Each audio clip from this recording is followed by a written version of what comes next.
Episode 2, WP-Tonic. I'm Bill Conrad with Jonathan Dinwood, and we're going to combine Jonathan's WordPress experience with my podcasting to take you on a tour of WordPress you won't forget. In today's show, we're going to focus on one of the most important elements of building your business, and that's collecting email addresses. Let's get right into the conversation.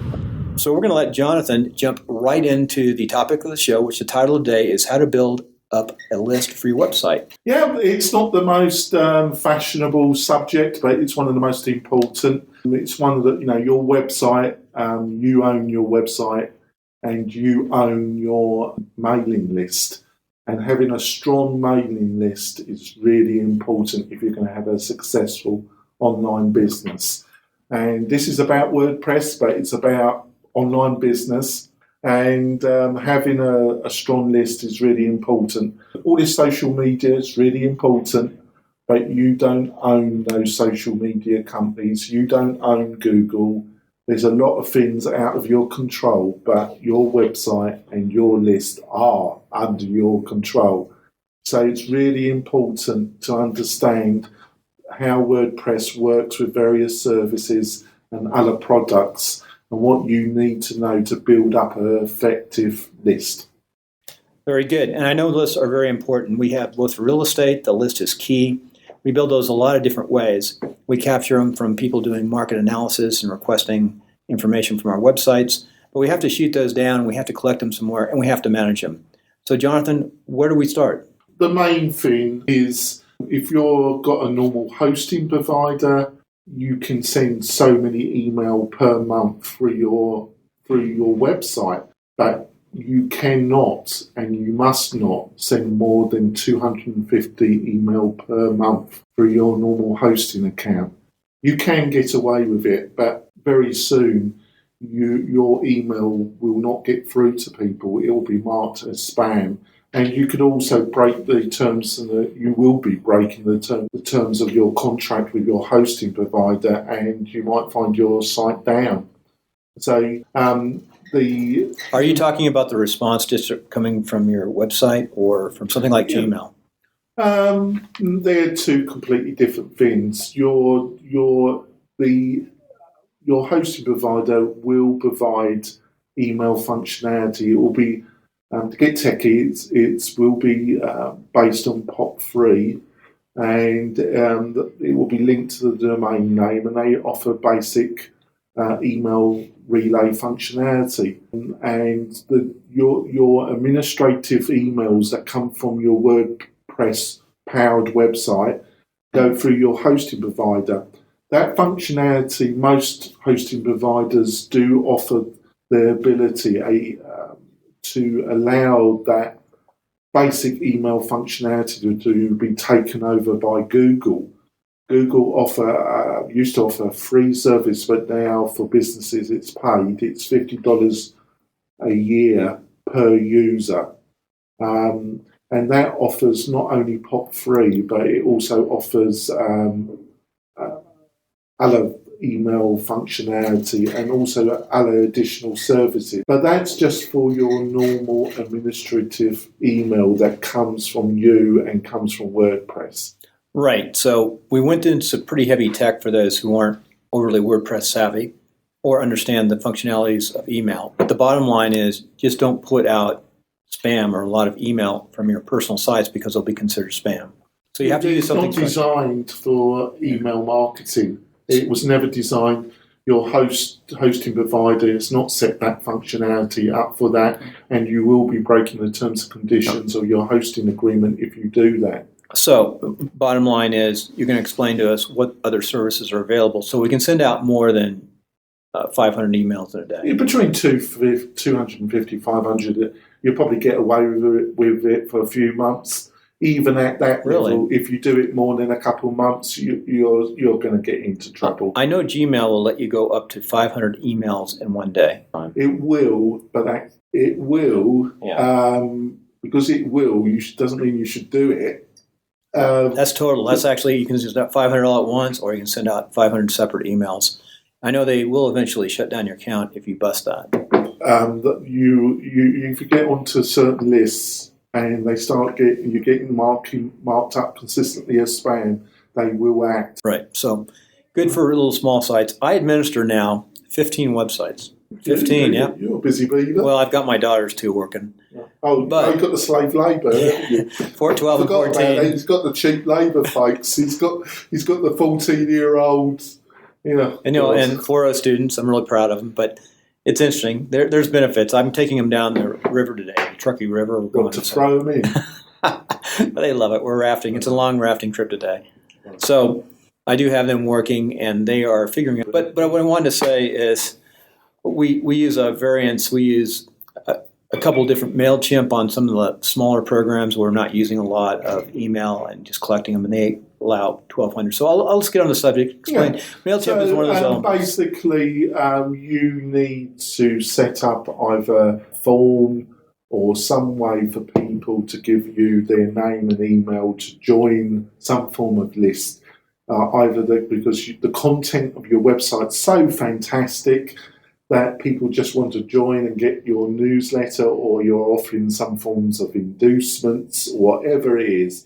So you've got a form of some kind that asks for people to give their name, and you need to send every month or every week or whatever you're sending out information to your list.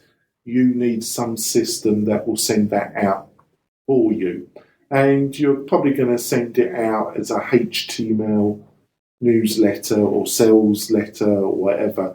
And basically, there's two fundamental types of email. There's text only, and there's HTML that include images. You're going to be sending the second one out. So basically, to allow you to do that, you normally need a third-party service, and there's a number of hosted, and also there's a couple of plugins for WordPress that offer a kind of hybrid service system. One of the leading ones is MailChimp. MailChimp have become the £100 gorilla, I'm sorry, I couldn't resist it, of email marketing, and they've managed to do that quite rapidly. They achieved that by a very aggressive marketing plan, and also their system is good. The main way they've achieved such rapid growth over the past 4 years is that you can send out 12,000 emails to 2,000 separate subscribers for free. And that is for free. So of these 2,000 subscribers, you can send up to 12,000 emails to that group of people per month. And you get all the functionality of MailChimp.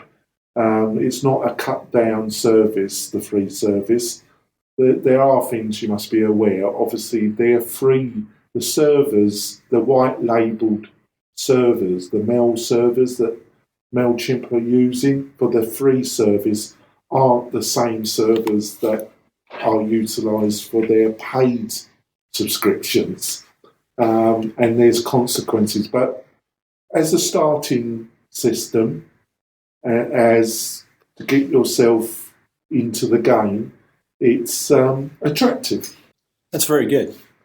Yeah, the next one that's very popular. I don't understand why it's popular, but it is Constant Contact. I think I understand why, because it if you're running an office or you're part of a non-profit, they've been very aggressive in their kind of support of non-profits. They also have reps regionally. People. They do. And they're very aggressive. They've built up a system of reps in areas. They get kickbacks about how many, if they get clients. We call them commissions. Well, never mind. I would not recommend their service. I think it's I think it's clunky. But they offer additional integration to sell. If you've got an event and you need to sell tickets for that event, or you want to link it effectively with social media, and they offer other functionality that's bolted on. Their basic integration into WordPress is not fantastic. It's clunky. Their own plugin system is not that particularly good. It's not that particularly cheap compared to MailChimp. I think if I was looking at MailChimp or Constant Contact, unless there was a specific thing that Constant Contact was offering, I would go with MailChimp. Right? Okay. Then you've got another player called Campaign Monitor. I utilise Campaign Monitor not only for the clients that I'm managing their email marketing for, but I also utilise it for my own email outreach. It's an Australian company. It's well known in the web design industry. It does not offer the kind of WYSIWYG editor like what MailChimp offers, and to some extent Constant Contact offers. They offer templates, which then they offer these templates in a WYSIWYG editor, and then you can spend hours wasting your time trying to get something looking decent, and because you're not a graphic designer, you end up with a heap of crap. Campaign Monitor does offer some templates, but they also do offer a WYSIWYG editor, but it's more aimed at the professional designer that's designing something for a client. Its basic platform works in a slightly different way to MailChimp and Constant Contact, and it's more designed to get a design set and have certain areas of that design set up to swap out, and which means you can get a new newsletter developed rapidly.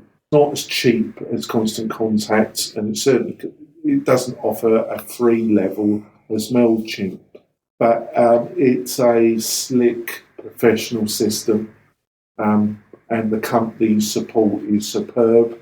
They offer some of the best support I've known, and it's consistently good support.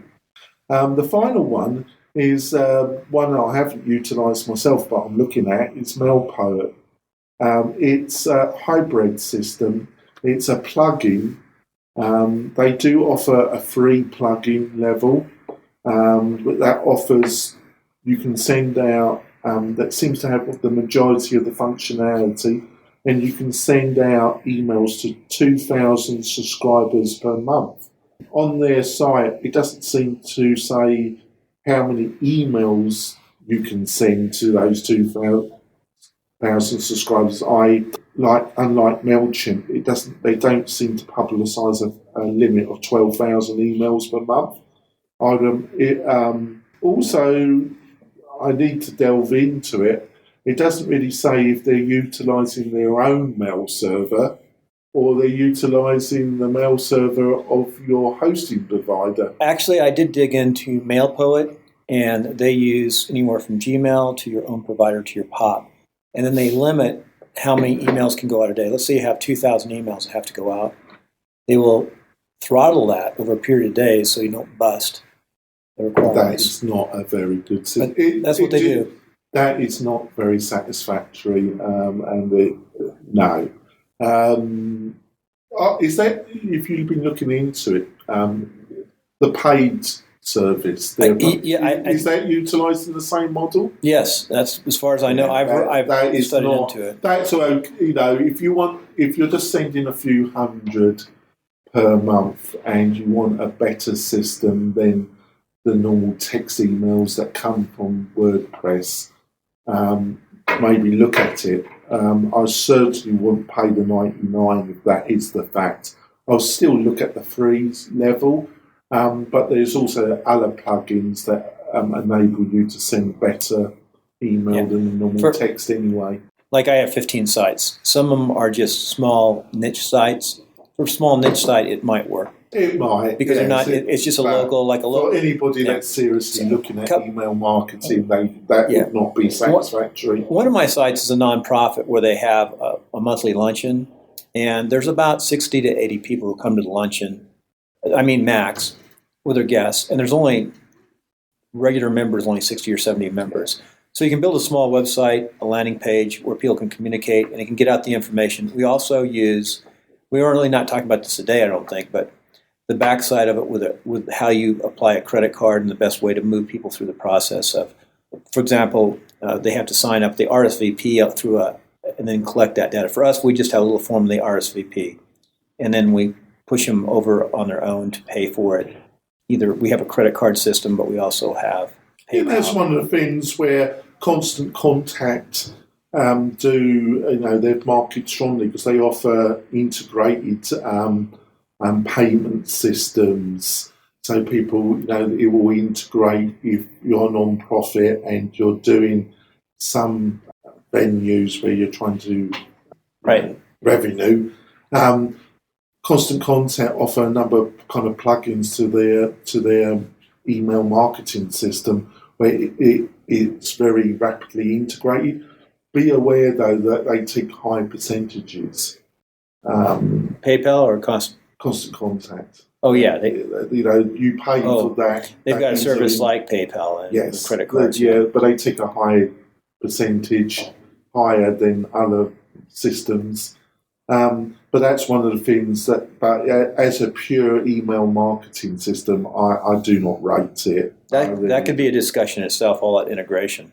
Yes, we could do a whole show just on that. How you start, just how to have a page where people go to sign up for an event. So these are the kind of basic providers, but there's over 20 to 30 of them. There's about 3 to 4 additional ones that offer very good. I wanted to ask about Aweber because I have a lot of friends. Yeah, I was going to go. You must have read my mind on that. But I'm going to go. Bill was butted in, but it was justifiable. So I've just talked about some providers that offer basic functionality, to get you going. But that's just the basic level. To take your email marketing onto the next level, you've got what is called drip email marketing or auto-responding email marketing. These are terms in the trade. What it means is that they sign on and you might send them a monthly newsletter, but you might have subsections of your website where you're offering various products and services and you're offering some inducement to get people to sign up. So they sign up and then you provide a campaign of emails that will induce increasing demand to buy into your product or service. And that's called email drip marketing. That you've worked with a copywriter, a professional copywriter or a professional online marketer that has some idea of what they're doing. And you've built up a group of emails that will be sent to these people over a period of days that will kind of try and instill increasing excitement or increasing interest to drive people back to your website, back to specific landing pages that are linked to specific emails that are sent to those people. That increases the offer that's offered to these people to get them to buy into your product or service. And there are 2 companies that are the kind of leaders in this area. This is much more. This requires more time, more money, either more time on your part to work it out, or you have to hire professionals to help you write the campaigns out. It is a little bit of an art form. Doesn't mean you can't do it yourself, but you have to do a lot of educating yourself, and there's a lot of trial and error. When you buy into professionals, you're buying into their experience, so you get a result quicker, hopefully. But the 2 leaders in it are Get Response and iWeber. Get Response are the cheaper of the 2. They're a Polish company, actually. They're based in Poland, but they've been around a while, and they offer their basic system where they offer this kind of auto-responding drip marketing system.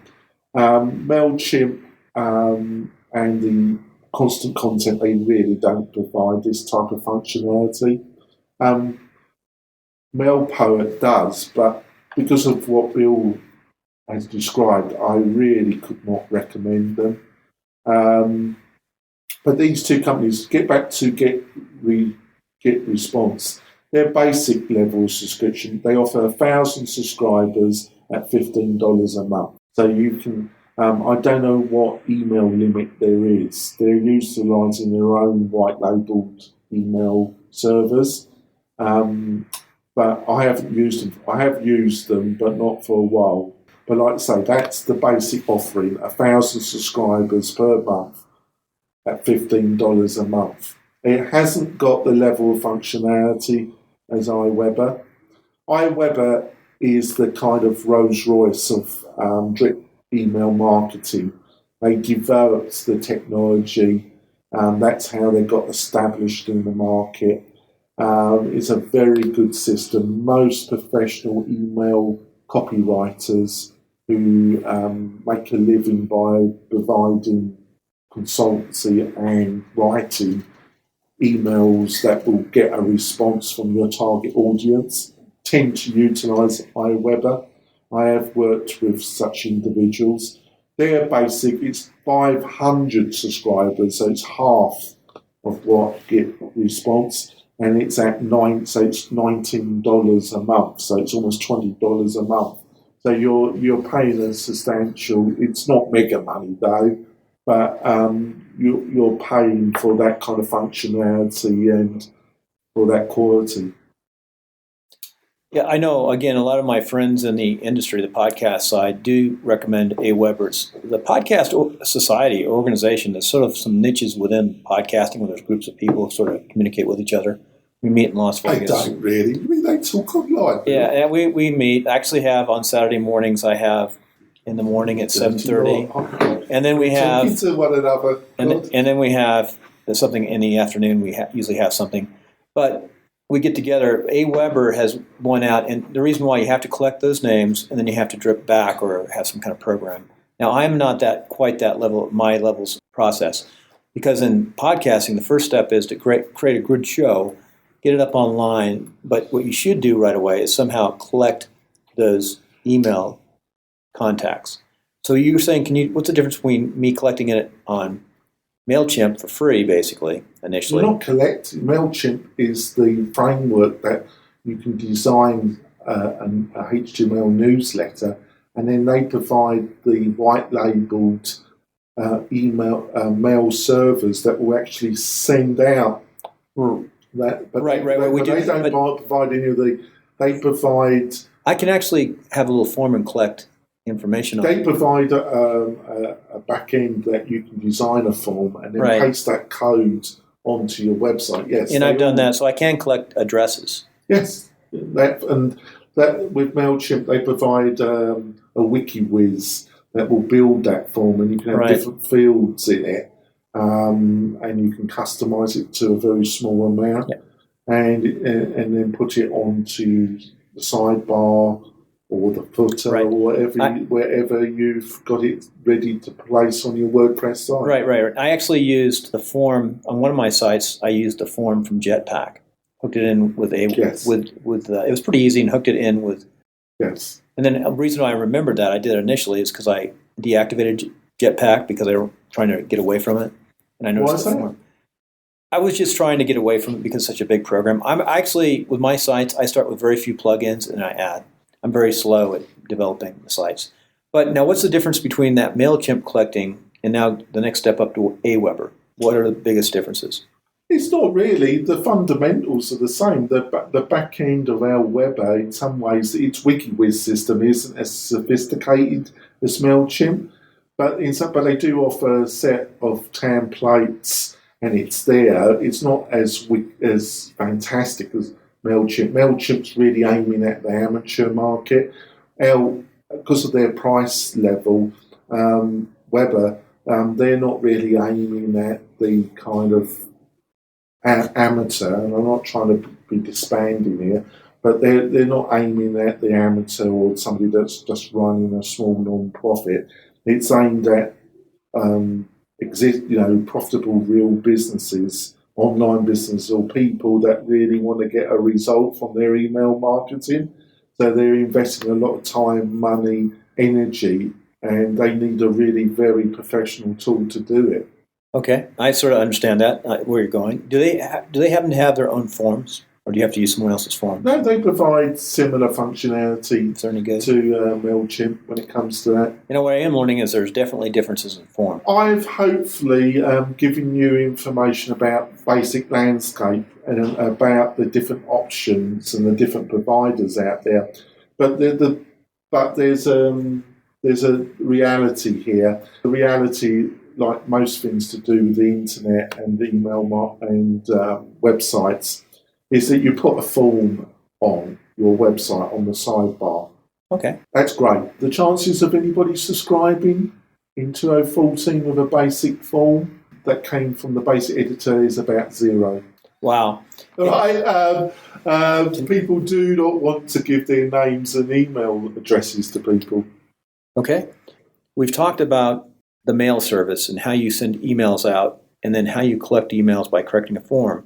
Now the art is how do you get people actually to sign up, because it has changed. So the next show we're going to go into that area. Is that good with you, Jonathan? Yeah, it's great, because at the present moment we're giving you the basics, but the basics that we're going to give you the basic truth is that it's without upping the game, which we're going to talk about in the next episode, you're not going to get hardly anybody signing up. So that's like opt-in monitor, lead pages, and Ninja pop-ups. That's why we'll be talking about the real plugins, but also we'll be talking about in 2014, what do you really need to do to get people to sign up onto your mailing list? Excellent. That's what I want to know with my organizations, from the real estate company to our podcasting program. So excellent. So we'll see you on the next show. Yeah, that's great. Thanks a lot. Nicely done. I've got the backups all in place, which is good. Shut this guy down.